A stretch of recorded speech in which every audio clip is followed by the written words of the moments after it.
আমরা আইস বলে চিনি, যেটাকে শয়তানের নিঃশ্বাস বলে অভিহিত করে মানুষ। আমার মনে হচ্ছে সেটার আবির্ভাব এখন কাঠালিয়ায় ঘটেছে। বিস্তারিত শুনলে আপনারা বুঝতে পারবেন যে ঘটনাটা কি ঘটেছিল। আমার সামনে যেই বাচ্চাটা দেখতে পাচ্ছেন, এর নাম হচ্ছে সিফাত। এর বয়স হচ্ছে কত বছর? 10 বছর হবে তোমার বয়স? 13 বছর বয়স। এ হেফজ বিভাগে কাঠালিয়ায় এবার চতুর্থ পারা মানে 4 পারা কোরআন পড়তেছে। এই ছেলেটাকে 2 দিন আগে কাঠালিয়ার বড় মাঠের পাশ থেকে নিয়ে গেছে একটি চক্র, শুধু তাকে সালাম দিছিল। সে সালামের জবাব দিচ্ছে, পিছিয়ে পিছিয়ে হাঁটা শুরু করছে। তারপর তাকে নিয়ে গেছে বিনাপানি একটা জঙ্গলের ভিতরে। সেখানে নিয়ে তার সাথে কি ঘটনা করছে সেটা এখন তার মুখ থেকে আমরা শুনবো। তোমার নাম কি? মোহাম্মদ শিফা। তোমার আব্বার নাম? মোহাম্মদ আলামিন শিকদার। তোমার কবে নিয়ে গেছে কাঠালিয়া থেকে? এই পরশুদিন। কি করছিলে তুমি কাঠালিয়ায়? আমি ফুটবল খেলে ঘুরতে বেরিয়েছি। ঘুরতে বেরোবার পর কি হয়েছে, কারা নেছে?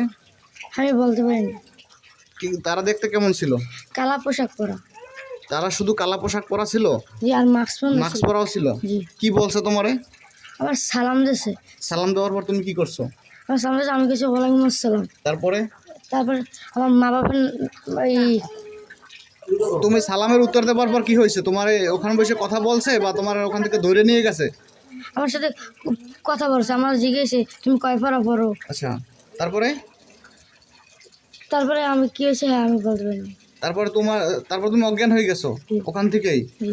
তুমি তাদের পিছনে হাইটে গেছিলা, হুশ হবার পর তোমার যখন জ্ঞান আসছে তখন তুমি কি দেখছো? আমি একটা বাগানের মধ্যে। বাগান কোথায় সেই বাগানটা? বিনাপানি। বিনাপানি কোন জায়গায়? বিনাপানি তো একটা স্টিল ব্রিজ আছে, বাজার এপার না ওপারে? বাজারের ওপারে বাগানের ভিতরে দেখো তুমি। তোমার জ্ঞান ফিরে আসার পর তোমার কি বলছে তারা? মা বাবার নাম্বার চাইছে, আর মামাকে নাম্বার চাইছে, আমি দিইনি। আমার মারধর করছে। এবার আমি কইছি আমি দিব না। মারধর করার সময় লোক কয়জন ছিল? 2 জন। যে 2 জনে তোমাকে সালাম দিছিল সেই 2 জনই না অন্য লোক? যে 2 জন। সেই 2 জনে। নাম্বার চাওয়ার পর দেও নাই, তারপর তারা কি করছে? আমার মারধর করছে। মারধর করার পরে এবার আমি দিব না। হেঁটে আমার ভয় দেখাইছে, প্যান কাটে ভয় দেখাইছে। প্যান কাটতে ভয় দেখাইছে? কি দিয়ে কাটছে প্যান? ছুরি দিয়ে। তারপরে এবার আমার এই শোয়াইছে। এবার আবার আমার একটা ঠান্ডা কিচেন দিয়ে উড়াইছে। উড়িয়ে আমার কয় তোর সবার নাম্বার দে। হ্যাঁ, আমি দিই নাই। এবার আমার আবার মারধর করছে, আবার শুয়েছি, এবার শোয়াইছে। শোয়াইয়া এবার আমার হাত কাটছে, আমি হ্যাঁ দেখি নাই। আমার পাও কাটছে সময়, সেই সময় আমি উঠে বইছি। তোমার যখন হাত কাটছে তখন তুমি অজ্ঞান ছিলা? জি। যখন পা কাটছে তখন তুমি জ্ঞান আসছে? জি। তোমার মোট কয়বার মারছে ওরা? 3-4 বার। 3-4 বার মারছে, আবার বেহুশ হয়ে গেছো, আবার হুশ হয়েছে, আবার মারছে, এরকম? জি। মারতে মারতে বেহুশ করছে, জি। তারপর আবার হুশ হয়েছে, আবার মারছে, এরকম ঘটনা করছে? জি। তারপর তুমি আসলা কিভাবে বাড়িতে? বাসাইছে। আমি আমার উশাল লেখারে আমি বাবা হ্যাঁ বাসাইছে। হেরা আমার পাশে আনলে হেরা আবার সরে গেছে। তারপরে এবার বাগানে লাইট মারছে কেরা জানি। এবার আবার হেরা একটু দূরে গেছে, অনেক দূরে গেছে। তারপর এবার আমি দৌড় দিয়েছি। দৌড় দিয়ে রাস্তা অনেক দূর গেছি, 5 মিনিট পর দৌড়ে গেছি। দৌড়ে যাইয়া এবার দেখি সামনে একটা মসজিদের সামনে বেড়ার উপরে পড়ে গেছি। পড়ে যাওয়ার পর আমি 5 মিনিট এবার শোয়ালাম। এবার আবার উঠে এবার মসজিদের মধ্যে গেছি, যাই গেছি আমার বাসান।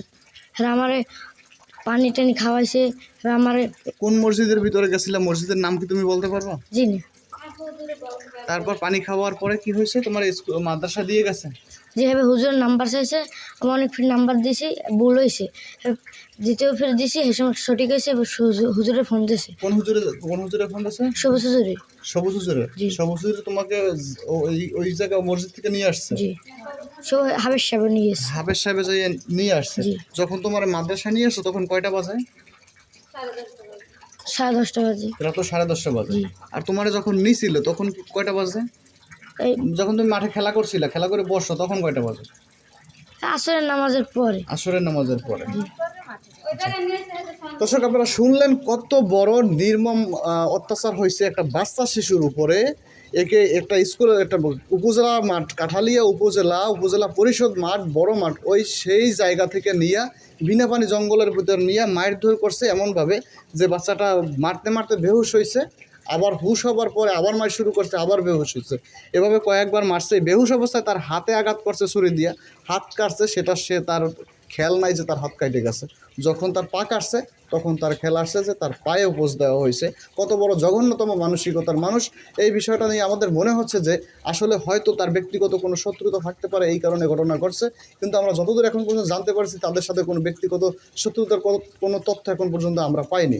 তবে ধারণা করা যায় যে হয়তো কোনো চক্রের আবির্ভাব হয়েছে কাঠালিয়ায়, বা হয়তো দূরে কোথাও কোনো চক্র কাঠালিয়া আসা যাওয়া করতেছে, যারা এরকমের হয়তো মুক্তিপণের বিষয়টাই, বাবা মার নাম্বার যদি সংগ্রহ করতে পারতো তাহলে হয়তো মুক্তিপণের দিকে এই ঘটনাটা চলে যেত।